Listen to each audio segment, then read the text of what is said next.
terkait dengan pengelolaan kualitas udara ini di Ya. Indonesia.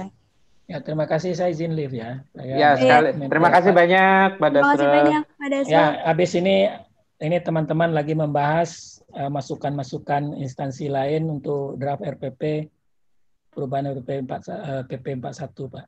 Ya, Terima kasih ya. Assalamualaikum. sibuk terus Wah, ya, Pak Dasrul. Ya, Pak Dasrul. Sedang. Terima kasih. Sibuknya sedang. Oke. Izin. Ya, ya, ya. Bu Puji, Profesor Puji Lestari adalah guru besar di Teknik Lingkungan ITB. Saya sampaikan terima kasih banyak kepada Profesor Puji yang sudah bersedia hadir untuk membahas topik berikutnya. Saya kembalikan kepada moderator Mbak Mutia, silakan untuk dilanjutkan dengan sesi Bu Puji. Ya, terima iya kasih. baik. Terima kasih banyak Pak Asep. Ya, selamat siang Ibu Puji. Apa kabar? Iya. Baik. Baik, selanjutnya kita akan masuk ke sesi kedua webinar pada siang hari ini ya. Sebagai informasi kita sudah live YouTube ya, Prof. Puji.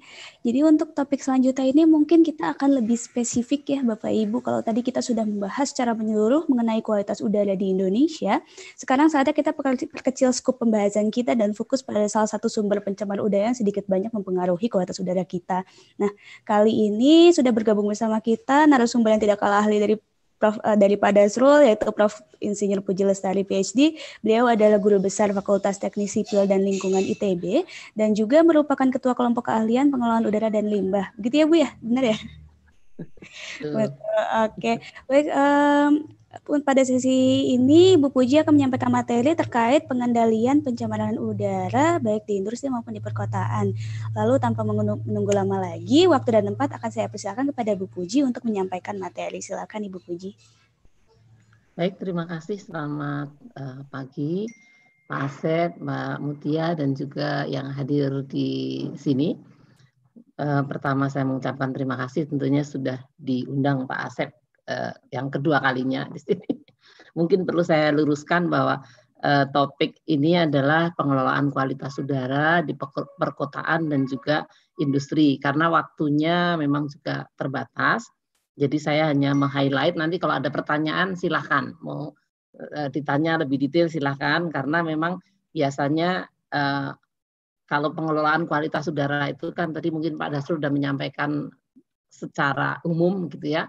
Tetapi kan sebenarnya itu pengelolaan kualitas udara itu bagiannya banyak sekali gitu. Ada pemantauan kualitas udara, ada pemodelan, dan itu bisa satu modul tuh masing-masing gitu ya. Dan ini saya harus meringkas dalam waktu 1,5 jam. Jadi saya mencoba meng-highlight saja perlunya pengelolaan itu apa. Kemudian kalau untuk industri itu nanti seperti apa, karena sebenarnya itu bisa 1 semester ini kalau kuliah gitu ya, pengelolaan kualitas udara ini, karena memang bagiannya banyak gitu, ada pemodelan, ada pemantauan, ada pengendaliannya, itu termasuk ada di dalamnya. Nah, ini dengan waktu yang pendek, saya mudah-mudahan bisa presentasinya kurang lebih 1 jam.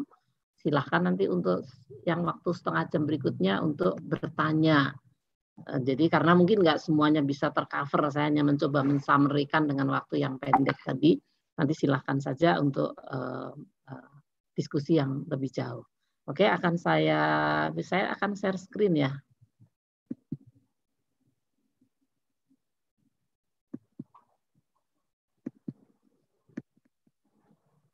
Ya, sudah bisa dilihat semuanya? Sudah Ibu, sudah terlihat. Ya. Oke, jadi tadi sudah disampaikan Mbak Mutia bahwa saya adalah dari ITB. Tentunya kalau rekan-rekan peserta yang tahu atau mungkin kalau yang bekas mahasiswa mungkin kenal saya. Nah, di sini saya akan menyampaikan tadi pengelolaan kualitas udara untuk perkotaan dan industri. Jadi sebenarnya industri itu bagian nantinya bisa menjadi bagian. Nah, kalau kita lihat, pertama kita lihat dari definisi pencemaran udara dulu. Tadi mungkin Pak Dasrul sudah menyampaikan banyak terkait peraturan, tapi saya tidak akan menyampaikan tentang banyak hal tentang peraturan, tapi ini yang terkait saja. Ini saya lagi mencoba menyingkirkan fotonya. Nah, kalau definisi pencemaran udara itu apa? Yang di PP 41 juga sudah ada jelas, berdasarkan peraturan pemerintah nomor 41 tahun 99 itu sudah jelas disebutkan bahwa pencemaran udara adalah masuknya atau dimasukkannya suatu zat, energi atau komponen ke dalam udara ambien oleh kegiatan manusia sehingga mutu kualitas udaranya menurun ya, sehingga sampai batas tertentu yang menyebabkan udara ambien tidak lagi memenuhi fungsinya. Nah, pencemaran udara itu pada prinsipnya ada dua, polutan gas dan juga partikulat. Nah, kalau yang diatur oleh Pak Dasrul tadi, pemerintah itu yang disebut dengan kriteria polutan. Kriteria polutan itu ya ada CO, SO2, NOx, ozon, dan partikulat. Tentunya partikulat ada PM2,5, ada PM10, ada TSP. Mungkin itu yang kita lihat dari pencemaran udara itu sendiri. Sebelum bagaimana kita melakukan pengelolaannya. Nah, kita sudah tahu bahwa polusi udara ini ada partikulat, ini sangat-sangat penting. Ada PM2,5, ada PM10, ada partikulat PB. Kemudian gas secara umum tadi yang diatur oleh kriteria polutan tadi, SO2, NOx, ozon, dan CO. Penyebabnya apa? Ini masing-masing sebenarnya ada. SO2 itu biasanya dari mana? Nah, itu nanti kalau kita mau melakukan pengendalian, itu kita harus merunut dulu. SO2, SO2 itu bahan bakar yang mengandung sulfur. Jadi kalau ada bahan bakar mengandung sulfur dibakar, pasti akan ada SO2. Itu SO2. Kemudian NOx. NOx itu adalah bahan bakar juga dibakar kalau oksigennya berasal dari udara.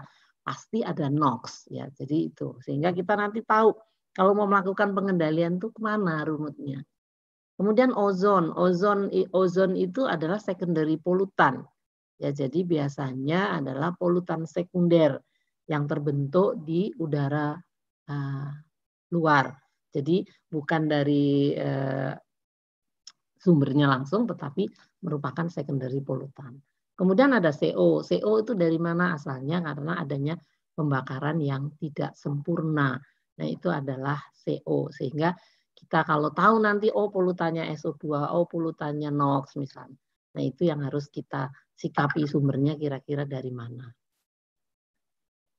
Nah, untuk pengelolaan kualitas udara, sebenarnya gambar ini sudah menggambarkan pengelolaan kualitas udara secara umum. Jadi yang pertama kita harus tahu tadi level polutan atau kualitas udara ambien itu seperti apa. Ya, harus tahu dulu level polutan yang akan kita melakukan pengelolaan di suatu daerah, kabupaten, kota besar, Jakarta, Bandung misalnya. Yang pertama kita harus tahu dulu level polutannya, kualitas udara ambiennya seperti apa. Nah, untuk bisa tahu yang dilakukan adalah harus melakukan pemantauan kualitas udara. Kemudian setelah kita tahu melakukan pemantauan kualitas udara, melakukan monitoring, mengetahui polutan yang tertinggi apa, konsentrasinya berapa, kita evaluasi. Analisa kualitas udara kita evaluasi dan dampaknya. Tentunya setelah kita melakukan pemantauan, kita tahu level polutannya, kita tahu konsentrasinya, maka kita harus coba evaluasi. Kira-kira dampaknya seperti apa? Dampak polusi udaranya kira-kira akan seperti apa? Apakah dia mempunyai dampak atau tidak? Kalau tidak, ya mungkin nggak perlu melakukan yang lain-lain, bersih udara kita. Tapi kalau yes, misalnya, nah, apa yang next step yang harus kita lakukan? Nah, kemudian kita harus setelah itu, kalau memang harus melakukan upaya, maka kita harus melihat penetapan baku mutunya, mengevaluasi ambient air quality standarnya, atau peraturan yang ada harus dievaluasi. Jadi setelah tahu ada dampaknya, kita harus lakukan evaluasi. Nah, evaluasinya apa? Baku mutu emisinya, peraturan yang ada. Tadi mungkin Pak Dasrul sudah menyampaikan, saya tidak lihat, tapi karena beliau dari KLHK mungkin menyampaikan secara umum bagaimana peraturan-peraturan dan strategi Indonesia secara umum ya. Nah, ini kemudian Setelah kita tahu menetapkan, maka kita harus melakukan perencanaan. Perencanaan strategi pengendalian pencemaran udara. Nah, baru bagaimana perencanaannya? Banyak hal kita harus tahu dulu sumber emisinya dari mana. Transportasi, apakah industri misalnya. Baru kita merencanakan pengendalian pencemaran udaranya. Kemudian bagaimana pelaksanaannya, implementasinya. Siapa yang bertanggung jawab?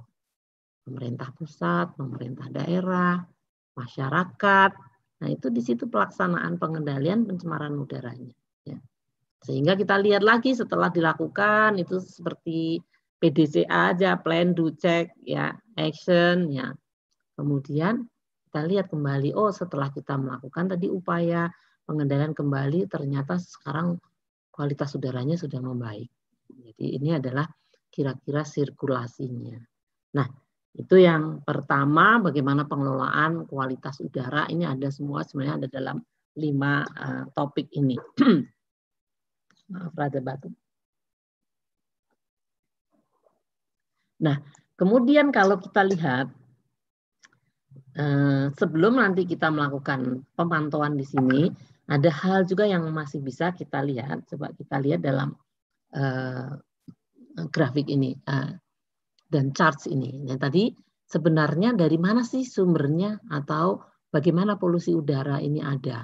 Nah, ini sebenarnya adanya aktivitas ekonomi, kegiatan, orang pergi kantor, orang ada industri, ada transportasi dan lain-lain yang menggunakan konsumsi energi.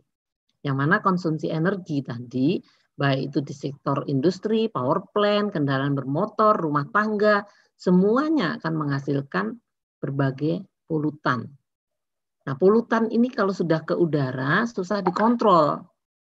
Ya, sudah dikontrol, bisa jadi setelah sampai di udara konsentrasi polutannya tinggi, bisa juga dia turun ke permukaan bumi yang disebut dengan deposisi.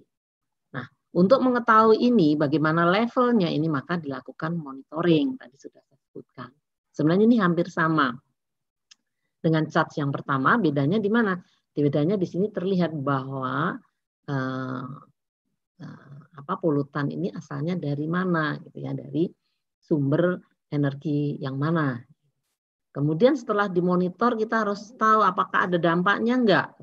Jadi kita harus melihat nih kalau tadi deposisi jatuh ke permukaan bumi, pengaruhnya terhadap ekosistem, lingkungan, ada enggak kesehatan. Nah, itu kita harus melakukan analisa risiko dari monitoring. Berbahaya tidak? No, ya sudah, nggak usah melakukan. Ya, tidak ada action yang diperlukan kalau memang tidak ada dampaknya, kualitasnya sudah sangat bagus. Tapi kalau yes, ada dampaknya, maka ini kita harus ada kebijakan. Jadi kalau yang dari Pemda itu harus melihat kembali kebijakan reduksi emisi yang ada. Kemudian melihat kembali peraturan tentang kualitas udara yang ada saat ini. Jadi peraturan kualitas udara yang ada pada saat sekarang atau saat ini. Kemudian kita evaluasi juga standar emisinya, baku mutu emisinya.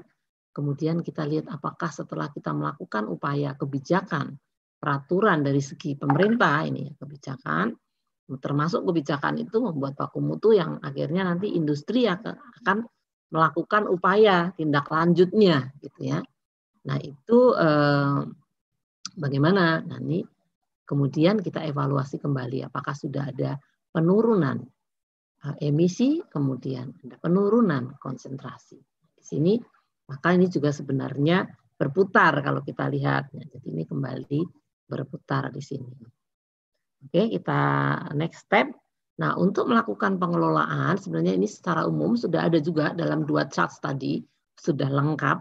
Dari sini itu sudah bisa. Jadi saya kalau tidak dilanjutkan dengan detail sebenarnya dari charts ini sudah komplit ini untuk pengelolaan. Ada pengendalian, ada tentang polusi udaranya gitu ya. Nah, itu sudah ada. Nah, tetapi untuk melakukan actionnya sebenarnya ada beberapa pertanyaan di sini yang harus dijawab supaya kita melakukan pengelolaan kualitas udara dengan baik. Ada 5 pertanyaan yang harus dijawab. Yang pertama ini adalah terkait dengan tadi terkait dengan charts yang di atas tadi, ya, dengan grafik tadi atau gambar tadi, flow charts tadi. Ini sebenarnya kalau kita kita urutkan secara detail satu persatu.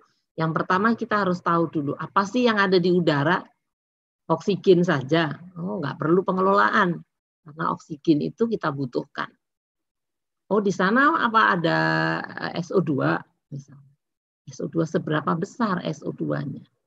Oh, di sana ada PM10, ada PM2,5, seberapa besar PM2,5, seberapa besar PM10 tersebut, gitu ya. Nah, itu yang harus kita lihat. Kemudian kalau kita sudah melihat apa yang ada di udara, bagaimana? Pertanyaan kedua, bagaimana bisa ada di udara? Tadi ada NOx, misalnya. Oh, ada PCB, misalnya. Ada black carbon. Bagaimana bisa ada di udara? Apa yang ada di udara, bagaimana bisa ada di udara? Ini penting. How? Caranya, bagaimana? Kenapa ada di udara? Kemudian yang ketiga, sumbernya dari mana? Ini pertanyaan yang ketiga.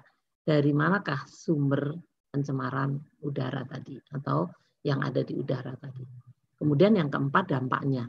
Jadi ini sebenarnya sudah nge-link, cuma kita detailkan. Dampaknya terhadap ekosistem tadi, lingkungan maupun terhadap kesehatan. Dan yang terakhir inilah apa yang harus kita lakukan. Nah, ini pengelolaan atau pengendaliannya, apa yang harus dilakukan. Kalau udah tahu kita apa yang ada di udara, bagaimana bisa ada di udara, kemudian dari mana sumbernya, apa dampaknya, kemudian adalah apa yang harus kita lakukan. Ya, ada 5 pertanyaan. Mari kita lihat satu persatu secara singkat.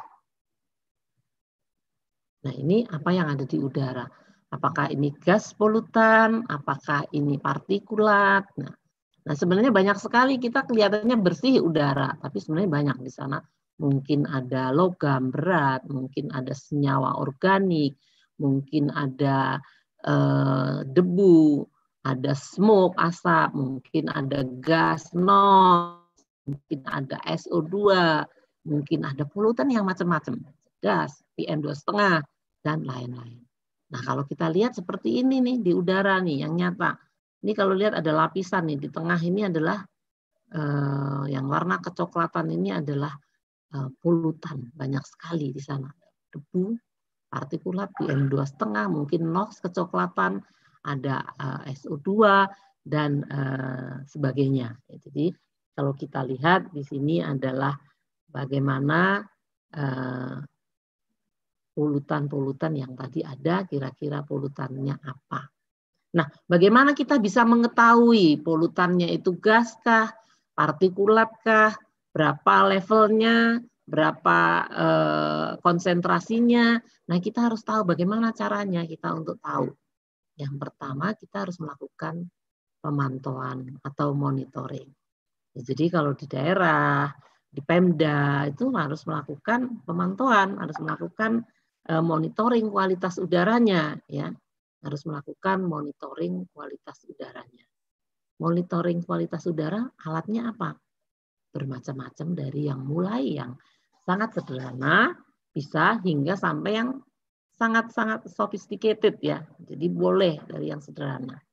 Dan saya tidak bisa membahas karena monitoring saja bisa untuk monitoring ini bisa satu modul sendiri. Jadi kalau mau belajar secara detail bagaimana mengoperasikan detailnya, nah itu bisa satu modul sendiri.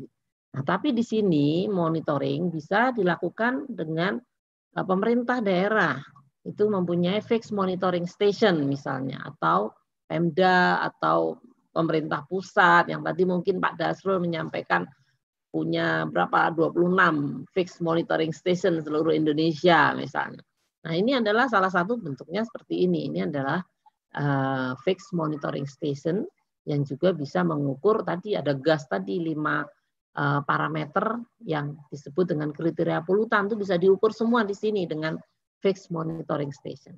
Bisa dengan high volume sampler untuk das. Ini yang di bawah ini adalah bukan high volume, tapi ini mini volume sampler, ya, yang termasuk yang baru, bentuknya seperti kotak. Kalau yang lama bentuknya seperti rantang. Ini yang termasuk yang baru. Nah, ini juga beberapa alat. Ini kita punya mini volume sampler. Contoh ini adalah bagaimana kita melakukan pemantauan. Ini kebetulan lokasinya di Palangkaraya tahun lalu, nih 2019. September 23 2019 kita melakukan pengukuran di Palangkaraya, yaitu dengan mini volume sampler. Di sini ada beberapa. Alat kita ada 4 waktu itu, mengukur, mencoba mengetahui juga level polutannya, konsentrasinya ketika terjadi kebakaran lahan. Itu berapa besar ya, jadi konsentrasinya. Nah, di sini kita harus tahu sebelum kita mengetahui sebenarnya kemarin topiknya maunya pengelolaan kualitas udara, perkotaan, dan kebakaran. Cuma tidak cocok dengan judul topik webinarnya, pengelolaan perkotaan dan industri. Maka saya ganti, Pak. Saya menanyakan ke PSLH, mau kebakaran hutan atau mau industri, dua-duanya oke buat saya. Tapi yang lebih matching ya untuk ke industri. Tetapi ini ada satu contoh bahwa kita juga mengukur kualitas udara untuk tahu tadi level of polutannya tadi. Nah, ini kalibrasi, ini semua alat kita kalibrasi. Ada ini dust track, ada minivol dan lain-lain ya. Kemudian ini juga sampling di hutannya. Ini kita pas kebakaran, di tempat kebakaran ini juga. Jadi tidak mudah. Monitoring ini sangat sulit ya. Sangat sulit biasanya. Biayanya juga tidak murah, biayanya juga mahal biasanya dan tidak mudah. Ini juga beberapa contoh yang pernah kita lakukan monitoring di beberapa lokasi di Indonesia. Ada di Jakarta, ada di Ranca Bali, ada di beberapa Tegalega area. Ya, ini adalah beberapa lokasi pemantauan yang menggunakan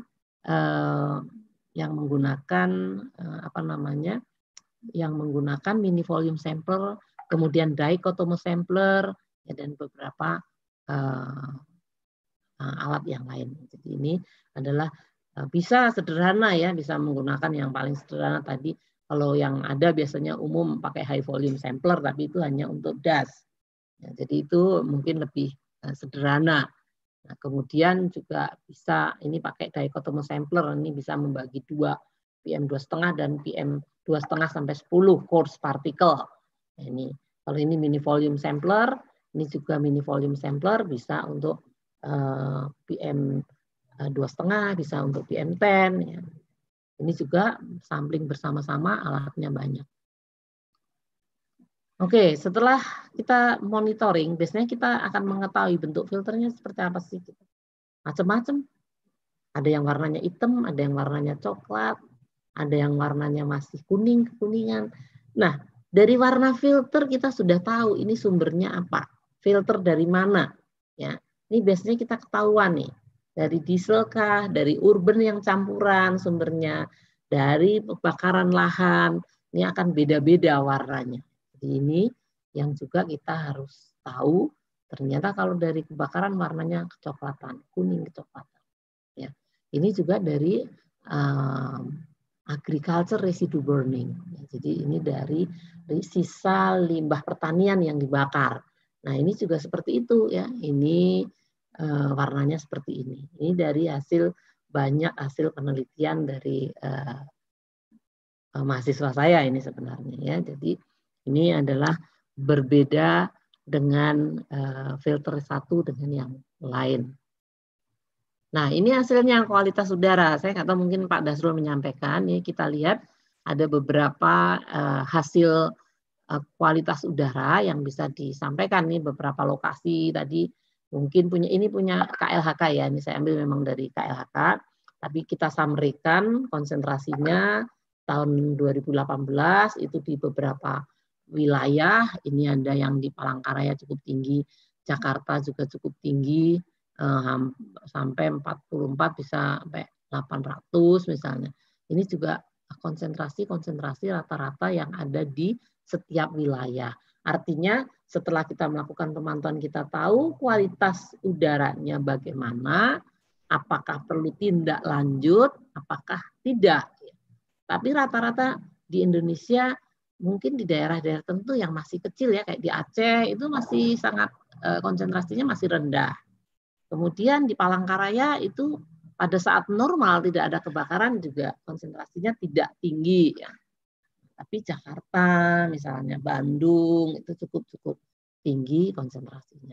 Bahkan di Padang ini juga sampai 88 untuk PM2,5. Ini juga beberapa studi kita di beberapa wilayah ini untuk partikulat ini juga, bahkan kalau di Surabaya juga cukup tinggi sampai 100 misalnya. Nah, baku mutunya aja kalau Indonesia memang 65 ya, tetapi kalau WHO itu lebih rendahnya 25 untuk 24 jam. Rata-rata 24 jam. Kalau kita rata-rata 1 tahun lebih rendah lagi, yaitu 15 mikrogram per meter kubik. Ini dari beberapa wilayah masih banyak juga yang melewati baku mutu di Jakarta, di Bandung beberapa kali juga ya misalnya.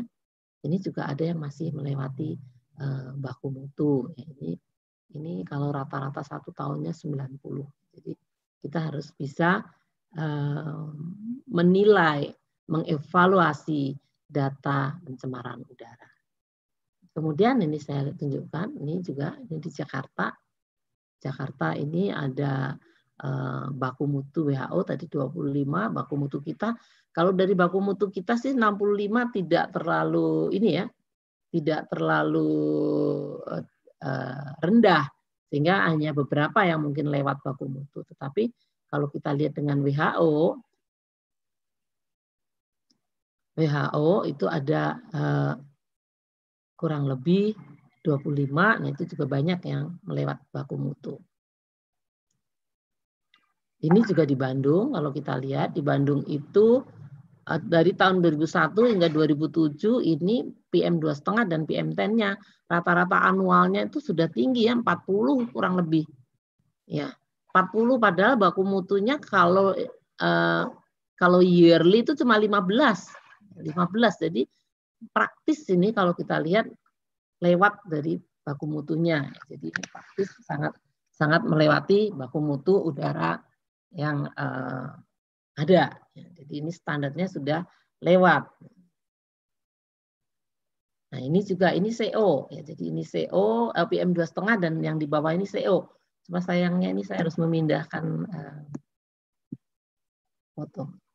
Ya, jadi ini CO juga begitu. Jadi ini ada PM2,5 di Jakarta ini yang baru saja ya. Memang kalau kita bandingkan 65 rasanya memang masih sebagian besar masih di bawah baku mutu. Nah, ini kita juga harus tahu bahayanya tidaknya itu komposisi kimianya. Kalau ada partikulat itu PM2,5 misalnya tadi itu ada CO. CO-nya berapa? Berbahayakah CO misalnya? Kalau CO konsentrasinya sudah dilewat dari ambang batas tentunya akan berbahaya tentunya ya. Nah, kalau komposisi kimia juga sangat berbahaya. Menentukannya berapa tingkat bahayanya, apa saja yang ada di dalamnya. Di situ ada sulfat, ada nitrat, ada logam-logam berat yang berbahaya, ada black carbon, yang organik karbon, kemudian ada amonium. Jadi ini adalah salah satu juga yang menentukan apakah dia berbahaya atau tidak. Itu adalah komposisi kimia. Nah, ini juga beberapa komposisi kimia di Bandung di tahun 2016. Itu juga ada black carbon, Cl, nitrat, fosfat, ya, amonium, dan lain-lain. Nah, bagaimana ada di udara? Jadi, bagaimana ada di udara? Oh, ini ada yang ketinggalan saya. Bagaimana ada di udara? Mungkin yang saya kirim ada gambar beberapa foto di sini. Tadi malah ada yang kelupaan. Bahwa bagaimana ada di udara itu yang pertama karena adanya pola angin. Pola angin atau wind rush. Atau biasanya pola angin ini akan berpengaruh terhadap kemana sebaran polutan itu ketika berasal dari sumbernya. Nah, dari sumbernya itu mau kemana dia?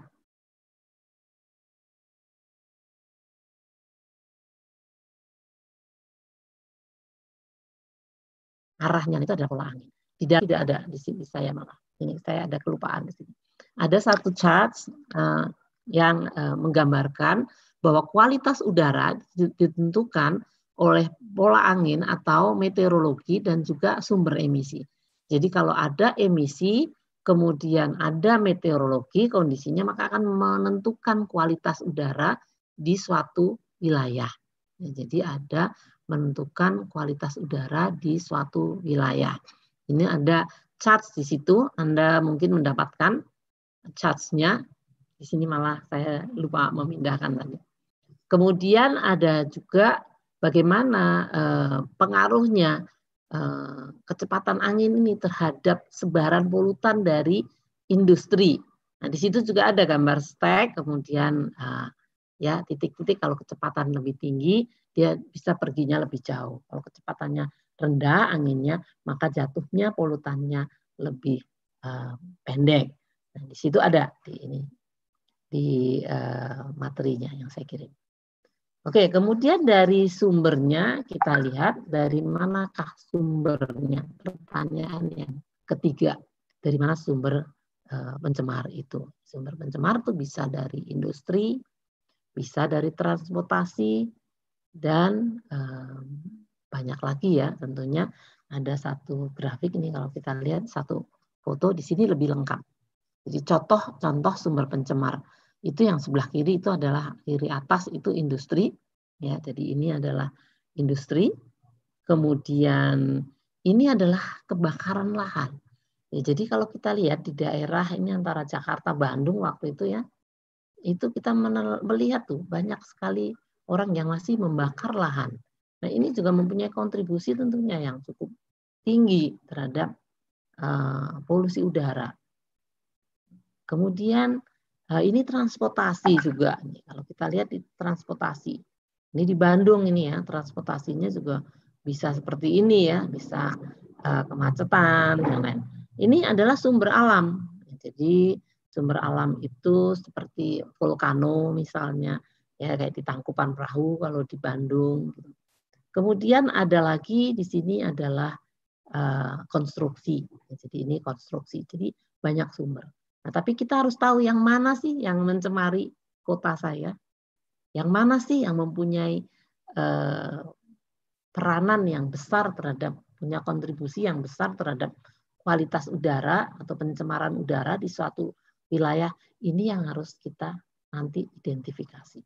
Ya, jadi ini adalah hanya contoh, tapi kita harus tahu kalau mau melakukan pengelolaan kualitas udara,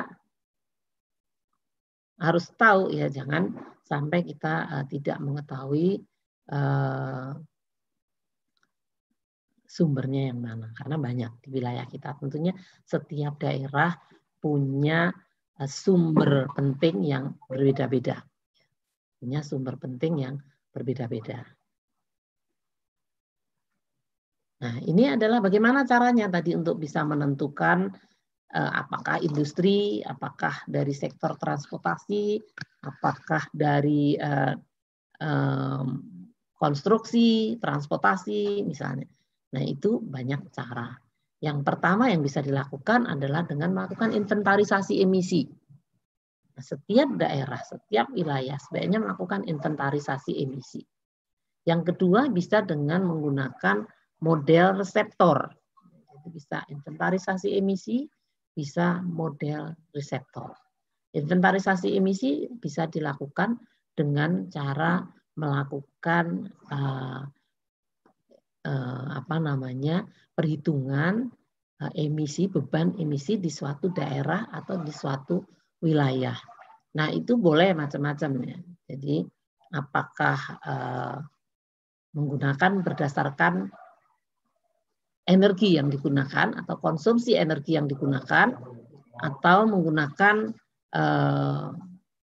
metode bottom up, ya, jadi kegiatannya, aktivitasnya, kemudian dilakukan inventarisasi emisi. Ini contoh hasil dari inventarisasi emisi, misalnya NOx. NOx itu sumbernya apa saja ya, gitu ya. Sumbernya bisa 51% dari transportasi. Kemudian ada 24% dari industri. Kemudian dari rumah tangga. Ya, dan kemudian ada pembakaran sampah juga ternyata. Kemudian ini SPM, partikulat. Partikulat ini ada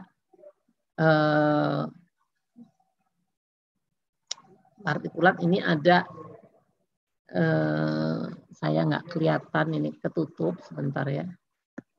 Di sini ada industri, rumah tangga juga hampir sama ya, tapi hampir sama 24% rata-rata.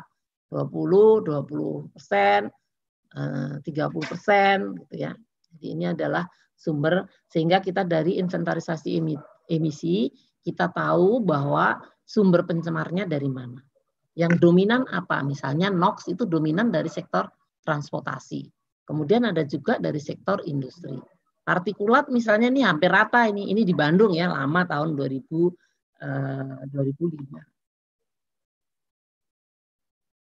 Kemudian yang berikutnya di sini adalah model reseptor.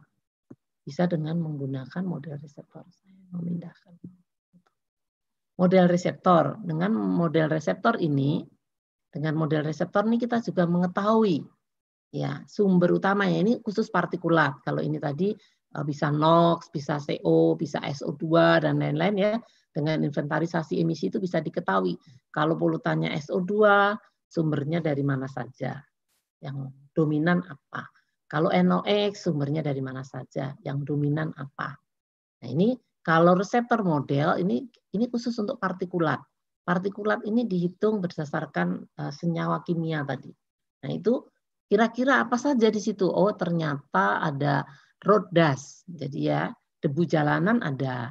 Kemudian ada juga diesel kendaraan bermesin diesel. Kemudian ada industri juga ya ada pengaruhnya. Nah ini adalah hanya contoh saja bagaimana reseptor model ya. Jadi dipakai untuk mengidentifikasi sumber polutan atau sumber emisi. Jadi boleh melakukan inventarisasi emisi, boleh melakukan model reseptor untuk menentukan sumber pencemarnya dari mana. Nah, kemudian yang keempat, pertanyaan yang berikutnya adalah apa dampaknya. Jadi tadi pertanyaan 1, 2, 3. Saya masih punya waktu berapa menit? Sebentar, masih ada kurang lebih 15 menit ya. Kemudian di sini apa dampaknya? Nah, kita harus lihat juga evaluasi dampak terhadap lingkungan, kemudian dampak terhadap kesehatan. Dampak terhadap lingkungan itu bagaimana? Kita harus mengidentifikasi dampak dengan cara observasi. Observasi langsung ya di lapangan. Kemudian identifikasi dampak dengan pemodelan. Bisa dengan dispersi tadi.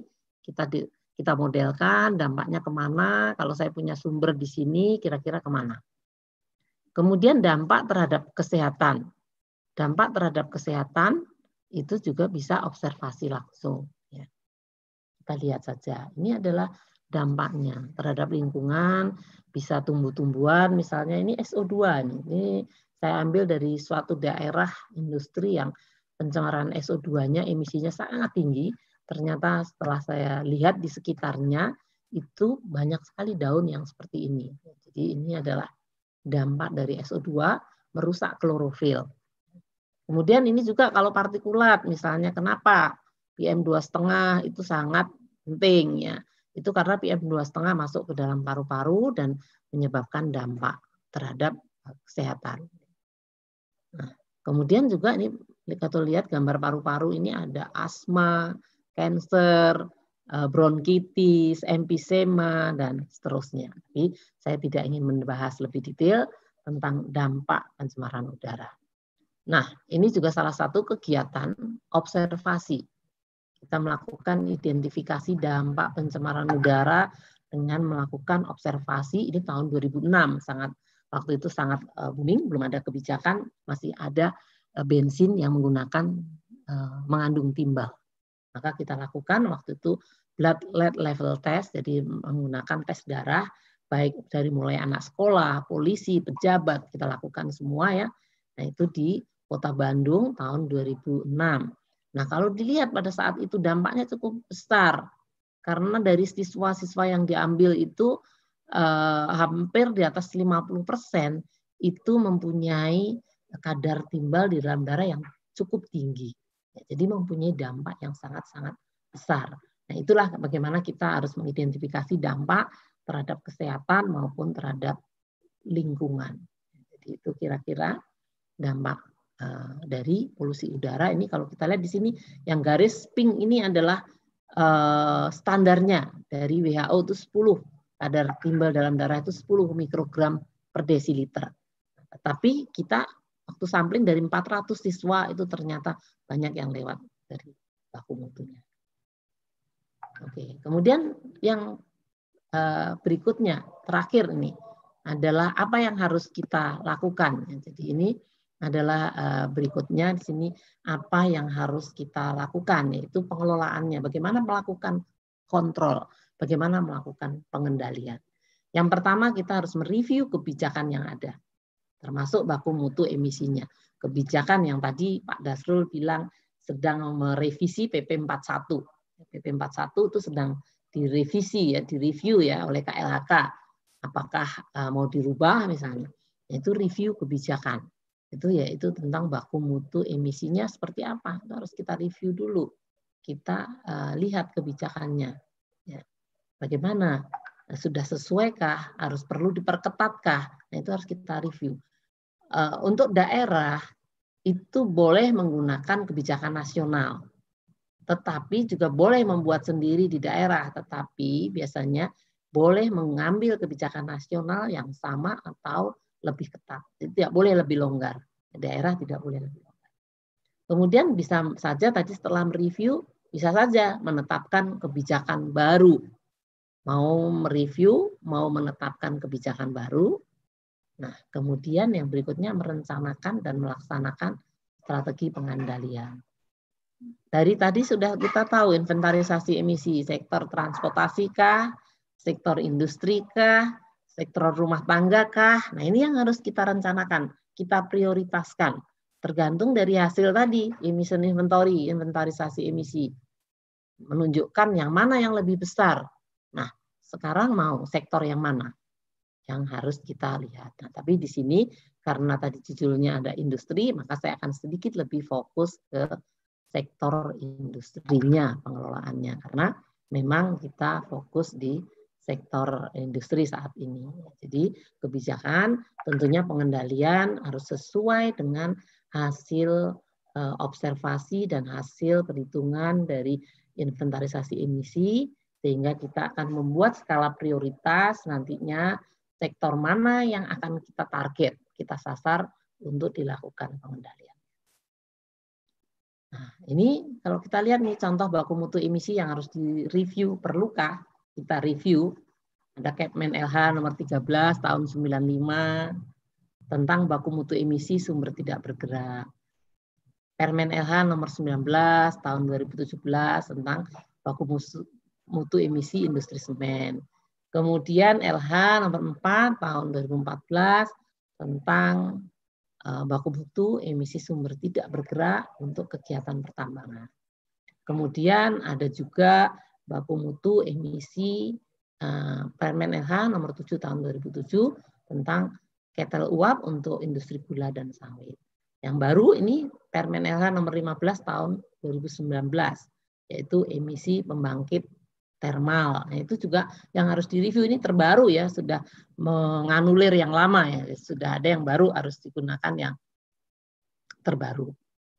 Nah, prinsipnya kalau kita melakukan pengelolaan, maka yang pertama kita harus sama dengan tadi daerah, wilayah, ambient, perkotaan.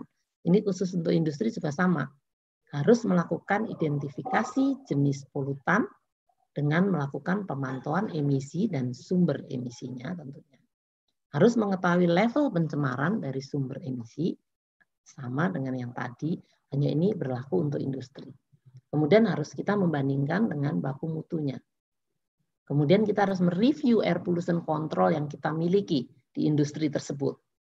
Apakah sudah sesuai atau harus ada peraturan baru terkait dengan pengendalian pencemaran udara.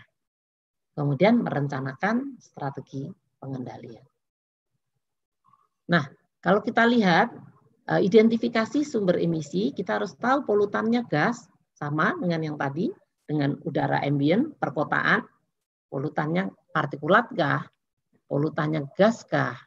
Mungkin di sini akan ada tambahan ya, heavy metals, HCl, HF, merkuri, PCB, PAH, itu harus dievaluasi karena setiap industri menghasilkan emisi yang berbeda-beda. Saya apa? Saya industri semen debunya banyak. Oh, saya pembangkit mungkin SO2-nya tinggi. Industri yang lain mungkin mengandung PCB yang sangat tinggi. Insinerator mungkin mengandung yang lain. Kemudian sumber dan proses terbentuknya bagaimana? Ada ketel uap kah? Ada proses utama kah? Dari material handling kah? Nah, itu kita juga harus tahu.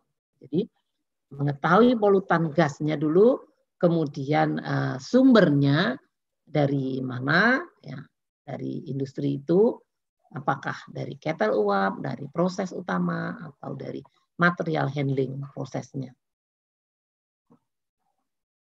Nah, ini bagaimana tadi cara menentukannya? Kita harus melakukan sampling, uji emisi, ya. Ini harus bagaimana caranya? Kita harus melakukan monitoring emisi dengan cara sampling.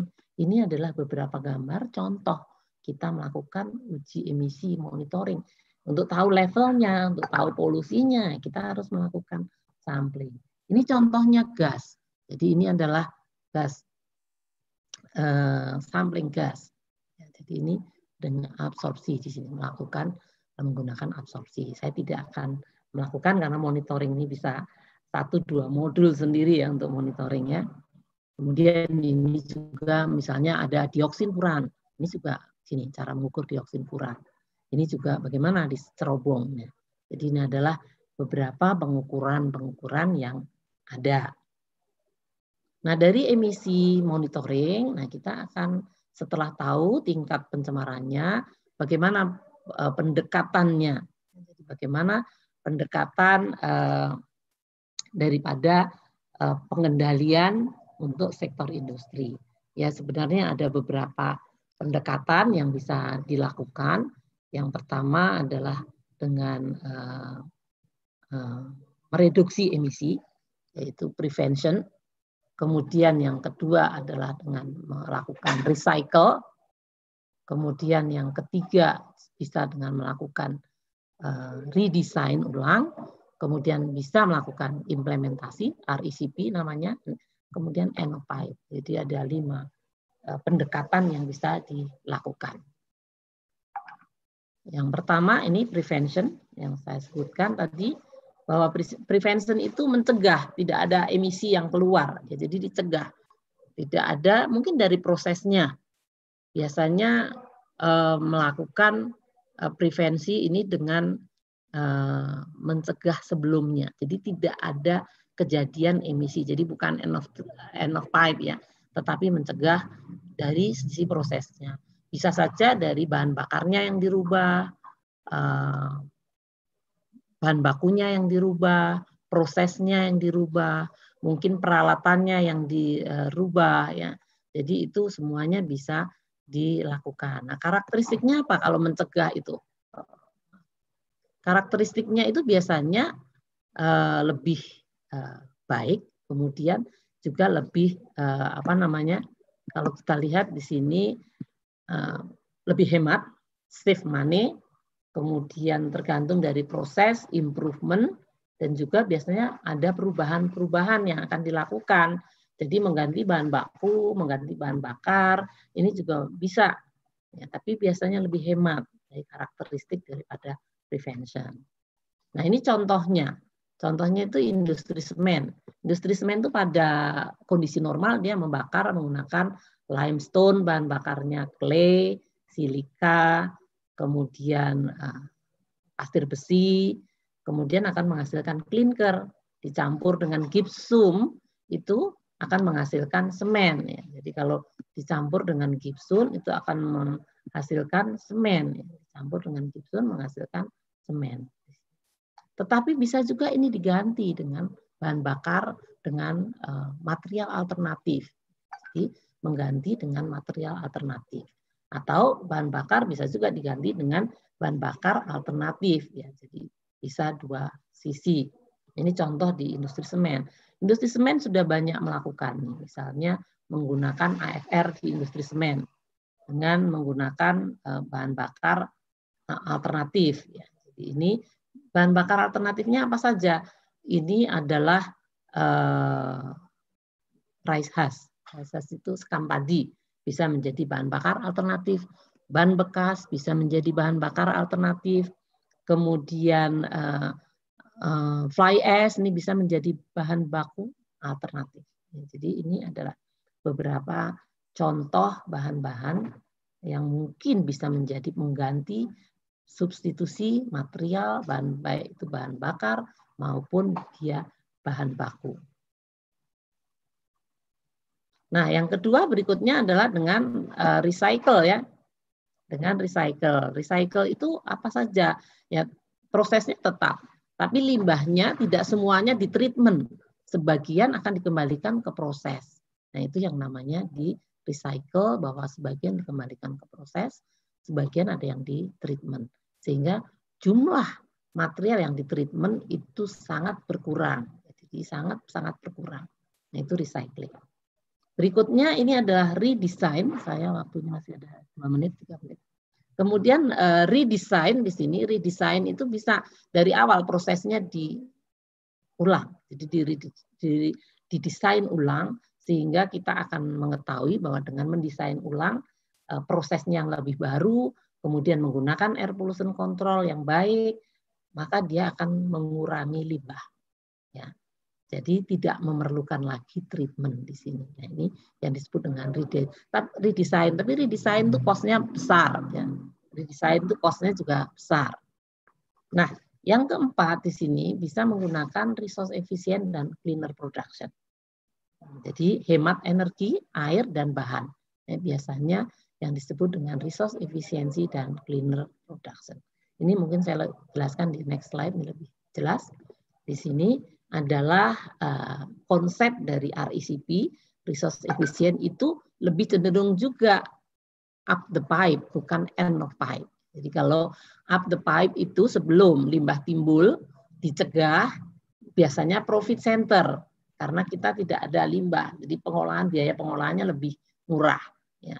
Jadi banyak yang bisa dilakukan ini. Pencegahan timbulnya limbah, pengurangan timbulnya limbah, daur ulang tadi juga masuk, baru end of pipe-nya ini pengolahan limbah.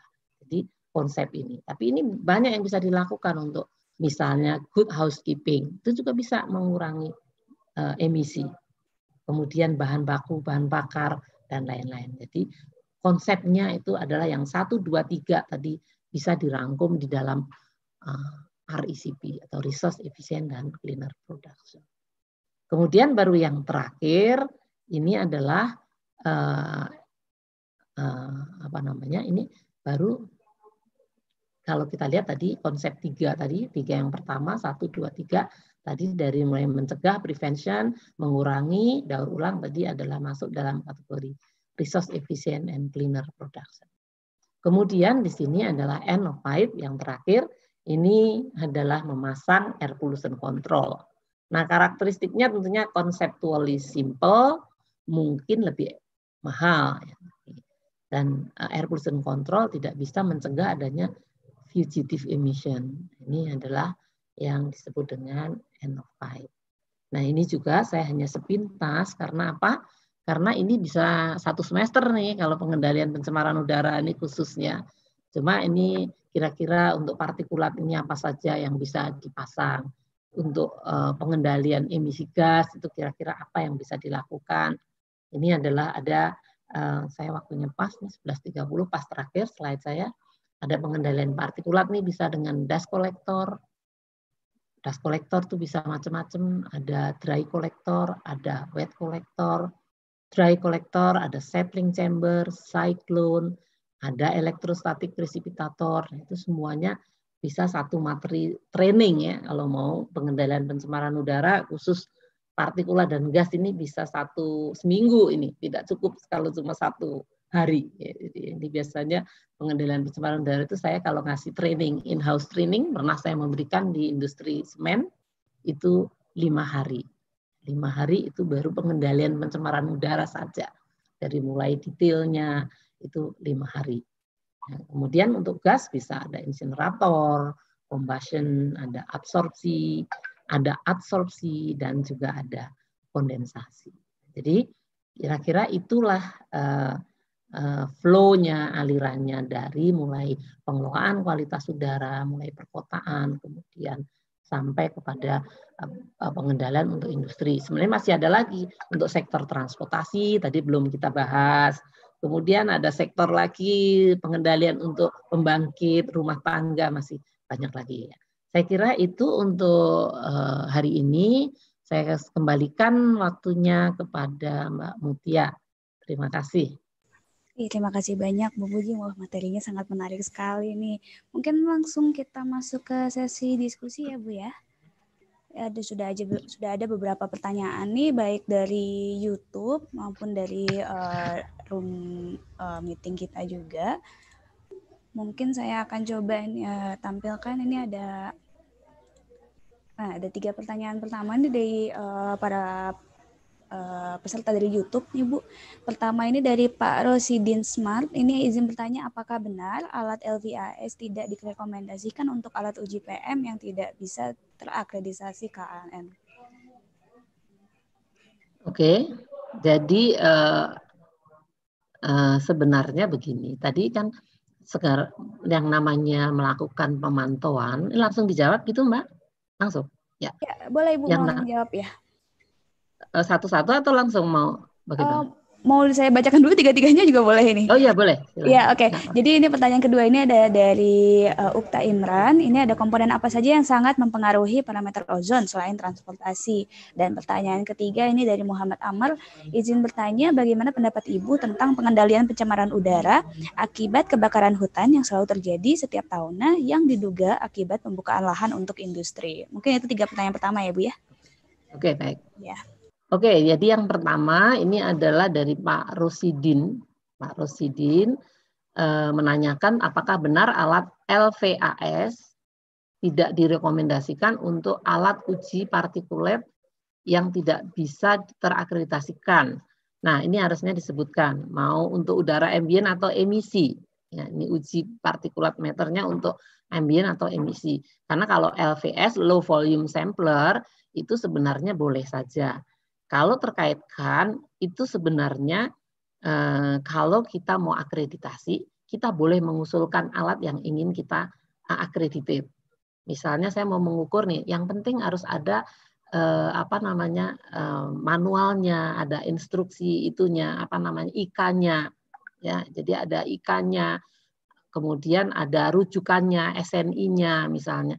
Nah itu sebenarnya boleh, ya. Jadi tergantung, karena kalau kita secara umum, kalau kita mau sampling untuk udara ambien itu disarankan yang dari mulai yang paling sederhana sehingga sampai yang complicated. Kalau nggak ada yang complicated ya yang lebih sederhana boleh-boleh saja. Tapi kalau kan tergantung, kalau kita punya instruksi kerjanya, IK-nya kita usulkan, kita buat metodenya ini dan sudah dikalibrasi, sudah dilakukan saya kira boleh. Ya, jadi saya kira boleh saja. Kemudian kalau untuk emisi, nah tadi pertanyaannya nggak jelas PM-nya PM udara ambien atau emisi. Ya, kalau misalnya untuk emisi juga tergantung, kalau IK-nya harus ada, semua harus ada instruksi kerjanya, ada rujukannya, kita mengacu kepada metode referensi mana, itu yang paling penting. Nah, kalau yang kedua, ini pertanyaan kedua, komponen apa saja yang sangat mempengaruhi parameter ozon selain transportasi? Ozon itu adalah sekunder. Ozon itu adalah polutan sekunder yang terbentuk di atmosfer. Terbentuknya polutan sekunder, ozon, itu dipengaruhi oleh beberapa faktor. Salah satunya adalah NOx. Polutan NOx, kemudian VOC. Jadi kalau ada VOC tinggi, kemudian ada NOx tinggi, ada radiasi matahari yang tinggi, maka ozon terbentuk. Nah, NOx itu selain dari transportasi juga bisa dari industri tentunya. VOC juga selain dari transportasi bisa dari sumber lain tentunya. Jadi tidak hanya transportasi saja ya. Jadi bisa saja kalau NOx-nya dari transport, memang kalau di perkotaan NOx transport banyak, memang termasuk besar. Tadi kalau saya lihat dari hasil inventarisasi emisi yang kita lakukan di Jakarta tahun 2019, itu NOx itu hampir 57% dari sektor transportasi misalnya. Nah, jadi bisa saja ada juga dari industri, gitu ya. Jadi ini pengaruhnya tergantung dari sumbernya. Tapi VOC juga bisa dari industri, dari apa namanya solvent yang menguap. Jadi kalau industri cat misalnya itu bisa memungkinkan menghasilkan VOC karena hasilnya akan membentuk ozon tadi terjadi di udara. Yang pertanyaan yang ketiga, bagaimana pendapat Ibu tentang pengendalian pencemaran udara akibat kebakaran hutan yang selalu terjadi? Kebakaran hutan ini terjadi secara sistemik hampir setiap tahun ya. Walaupun sejak 2015 itu tidak ada kebakaran hutan.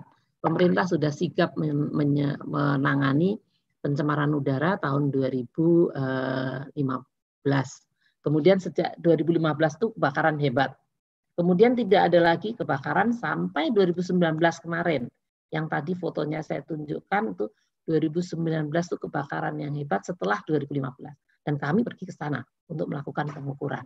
Nah, memang itu adalah harus ada peraturan pemerintah yang tegas karena penyebabnya apa dulu kebakaran? Tadi pembukaan lahan, bisa juga karena land clearing, ya, jadi bisa land clearing, bisa pembukaan lahan karena apa?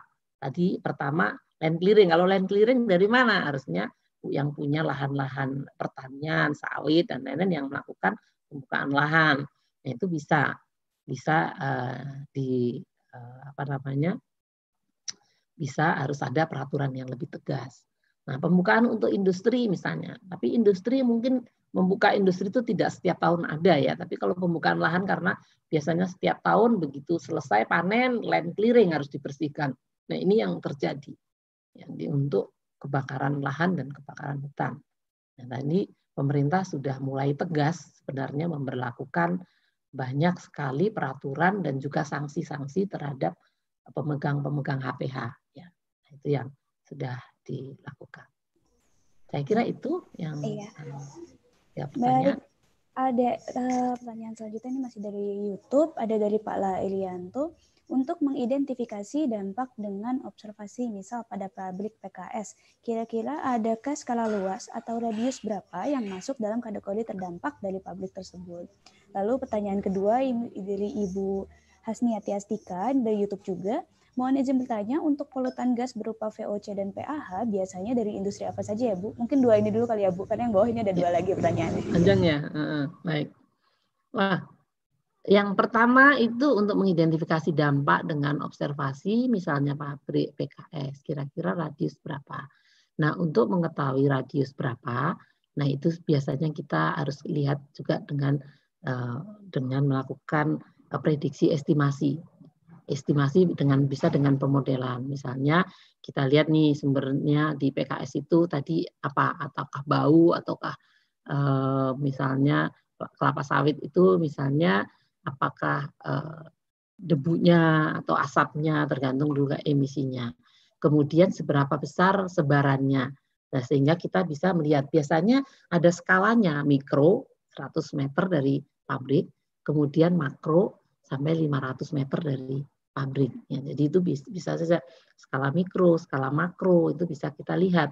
Mungkin 500 meter ya kita lihat skalanya. Tapi kalau di situ bisa saja skala urban, bisa jadi di atas 500 sampai 5 km.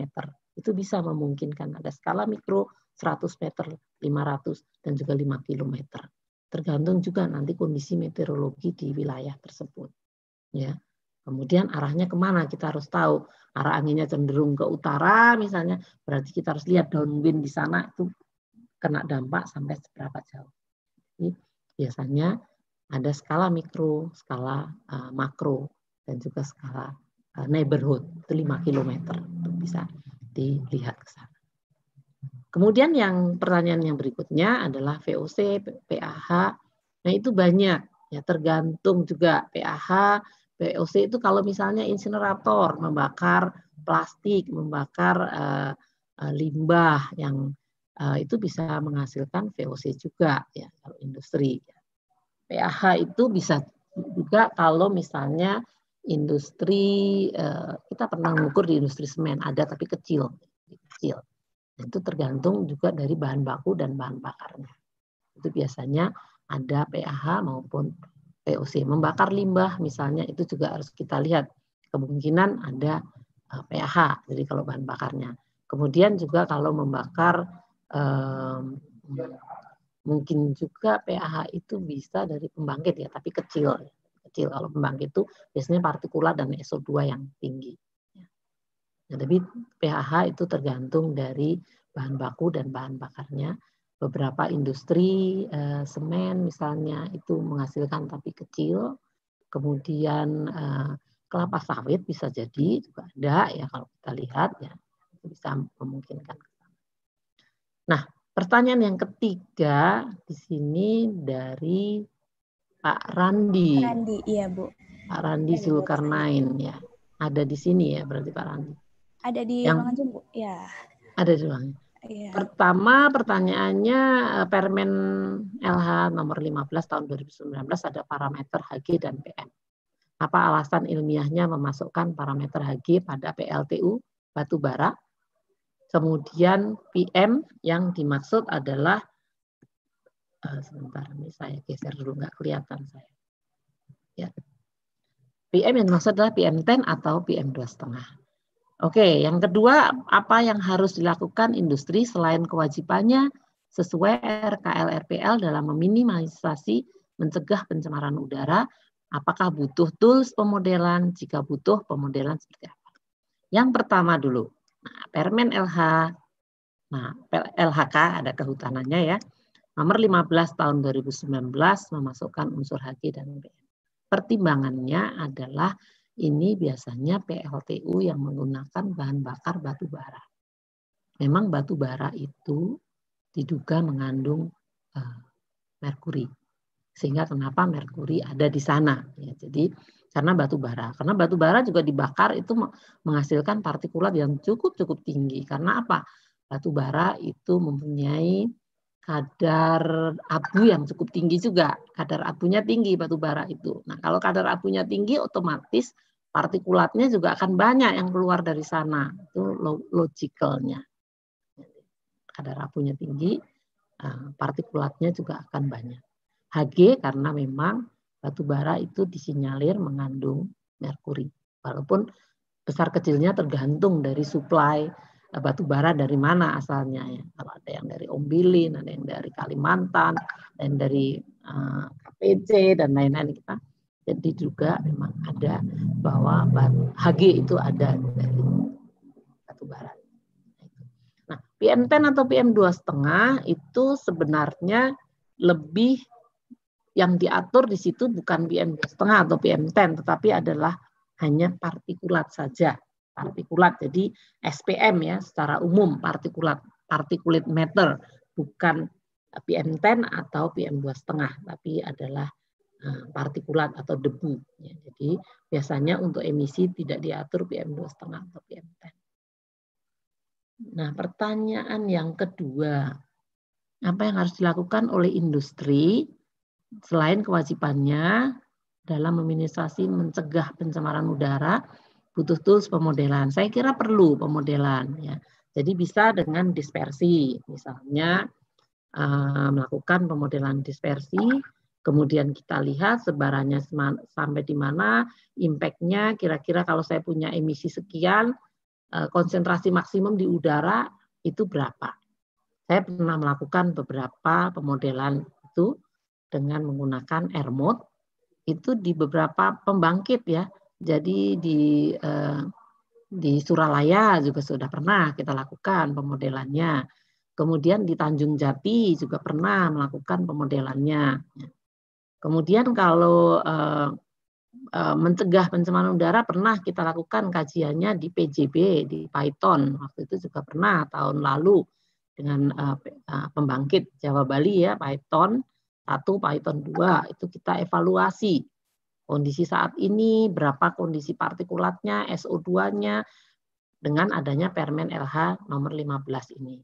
Ternyata sebagian ada yang sudah mulai lewat karena nggak bisa mengikuti di Permen LHK 15 sehingga harus dilakukan kajian, dan waktu itu kita sudah lakukan kajian bahwa mungkin saran kita waktu itu FGD seawater, jadi seawater FGD untuk dilakukan di sana. Jadi bisa saja melakukan pemodelan untuk melihat impact-nya dulu, kemudian bisa melakukan kajian terhadap alat pengendali pencemaran udara yang sesuai. Apakah SO2-nya yang tinggi, apakah partikulatnya yang tinggi. Ya, saya kira itu mungkin yang bisa saya sampaikan. Mungkin kalau untuk peserta yang ada di ruangan Zoom ini kemarin juga ada praktik pemodelan dispersi menggunakan air mod, Bu, kebetulan. Jadi mungkin bisa ini juga ya, nyambung juga nih dengan penjelasan Ibu bahwa memang pemodelan ini cukup dibutuhkan juga ya untuk melihat proses pencemaran udara di lingkungan kita, mungkin seperti itu ya, Bu. Lalu pertanyaan selanjutnya masih ini ada Bu. Nah, ini dari Pak Aristotulus, ini bagaimana untuk mengukur tingkat kualitas udara saat ini tengah pandemik? Apakah ada standar minimumnya? Lalu ada dari Gimin Sugianto, mohon saran, masukan, dan arahan untuk kajian kualitas udara di lingkungan pabrik pengolahan kayu di Pulau Mangole. Mungkin ini nanti secara umum aja kali ya, Bu, tentang kalau di pengolahan kayu itu kira-kira seperti apa kajian kualitas udaranya.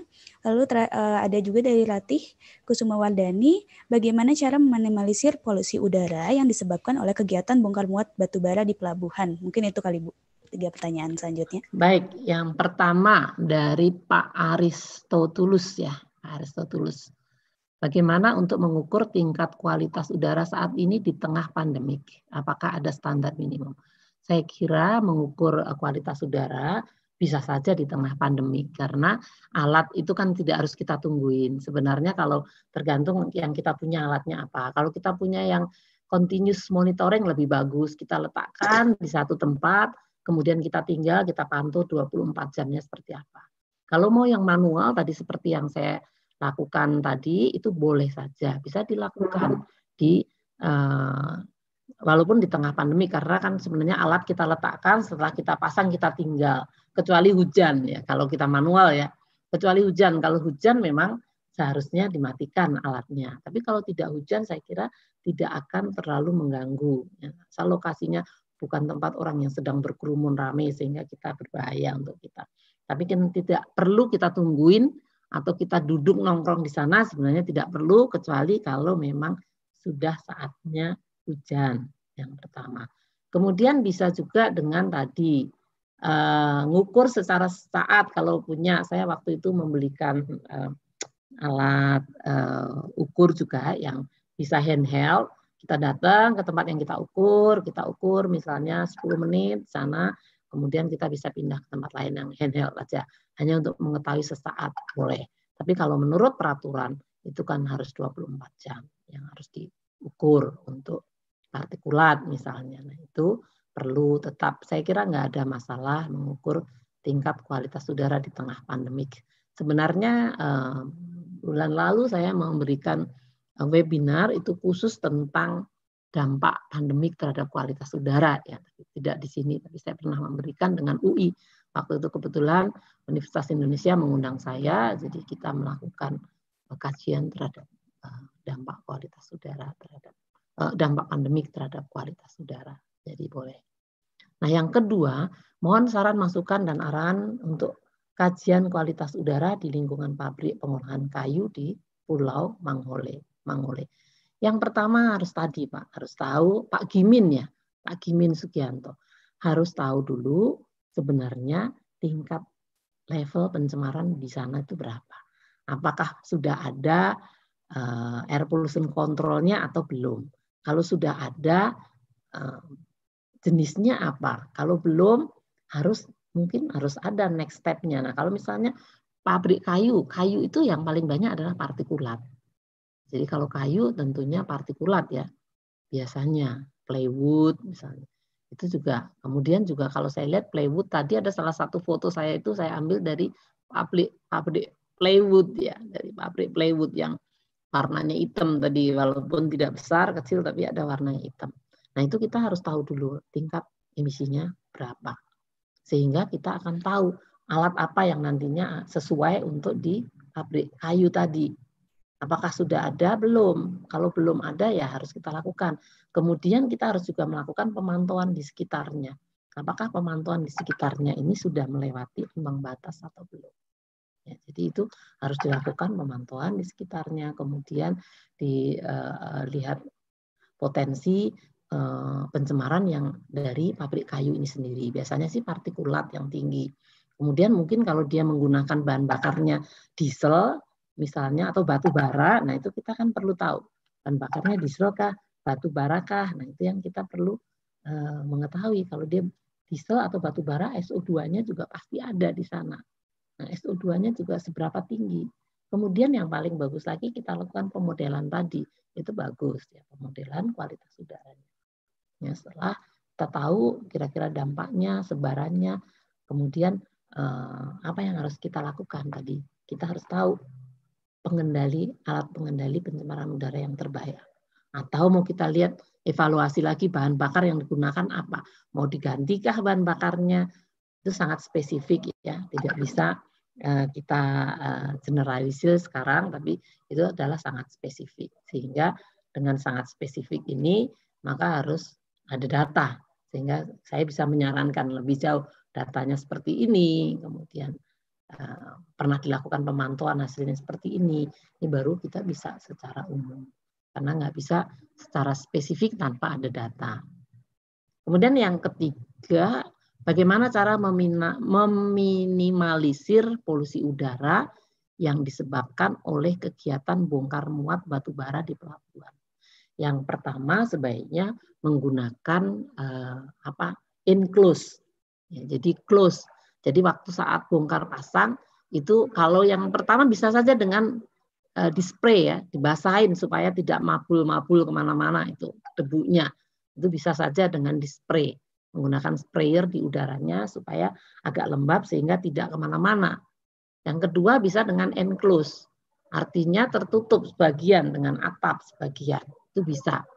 Atau bisa juga misalnya menggunakan belt conveyor. Belt conveyor yang tertutup sehingga pada saatnya sampai di ujungnya tinggal udah masuk ke storage-nya. Ya, jadi di jalannya tidak kemana-mana. Tapi kalau menggunakan truk ya otomatis akan kemana-mana ya. Saya kira itu.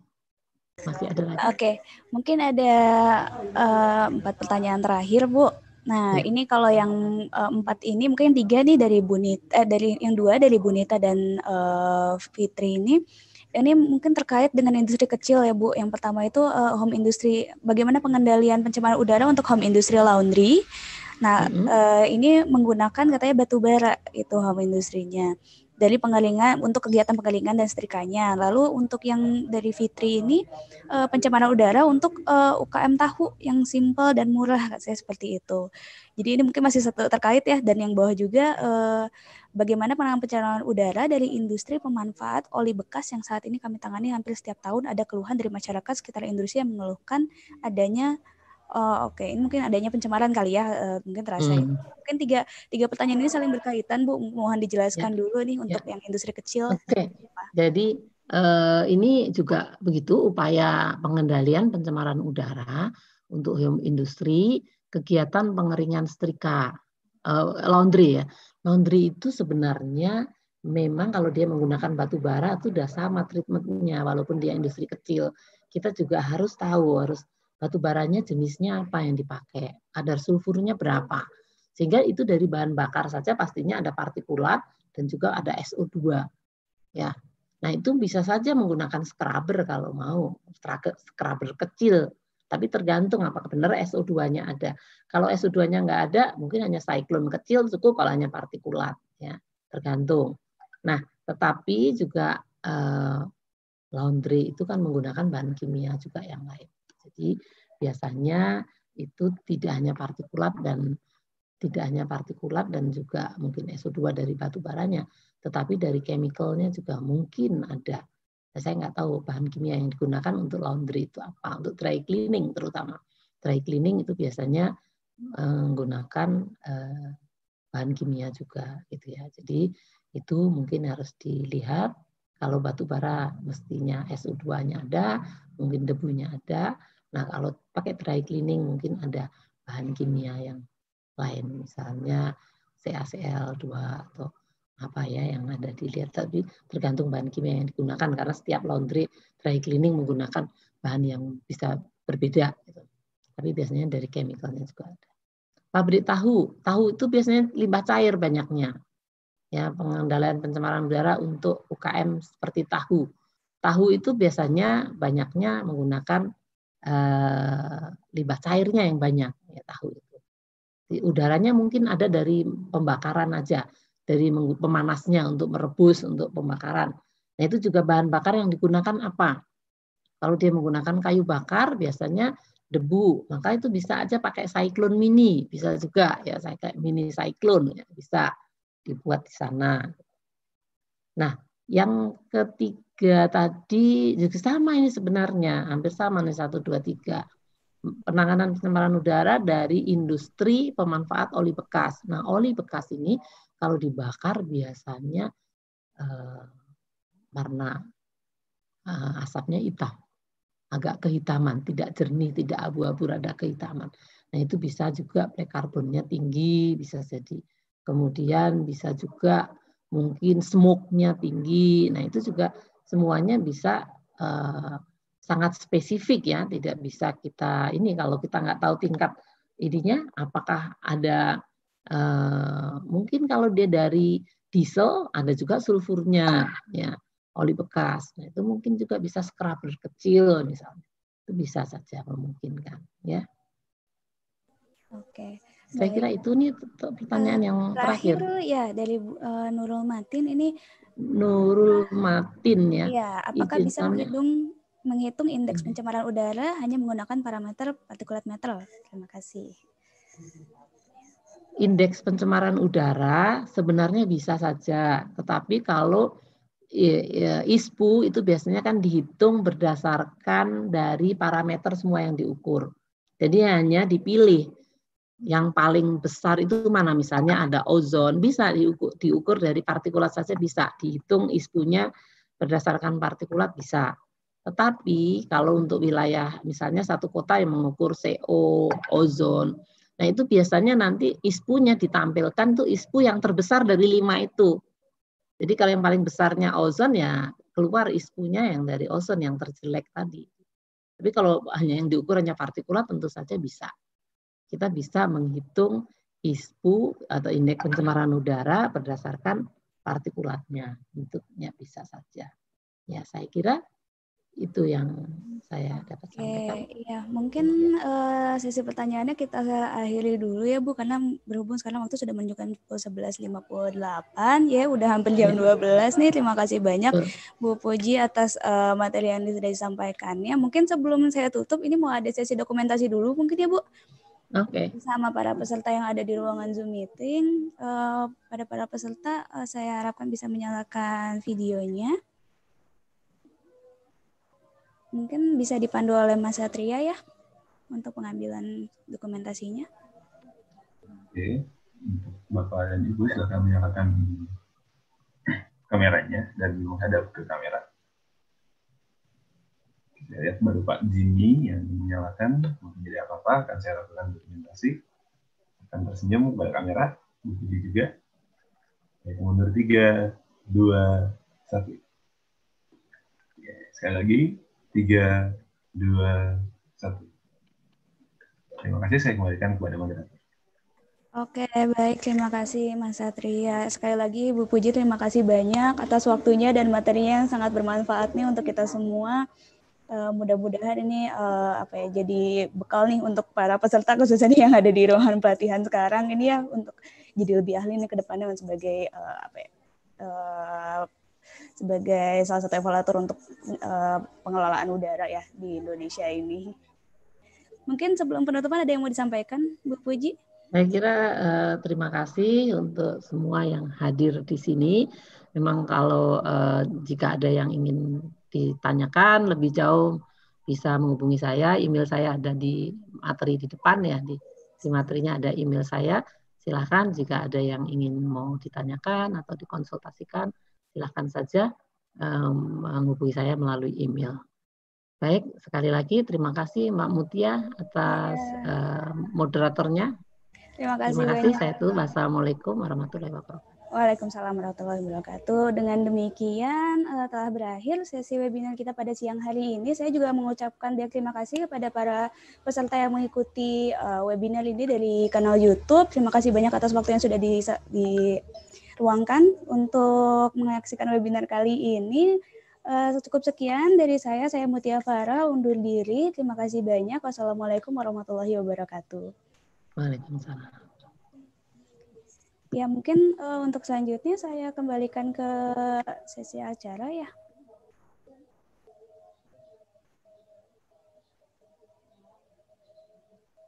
Ada Mas Lope atau Mbak Alifa? Oke, mungkin Bapak dan Ibu peserta pelatihan, karena sudah jam 12,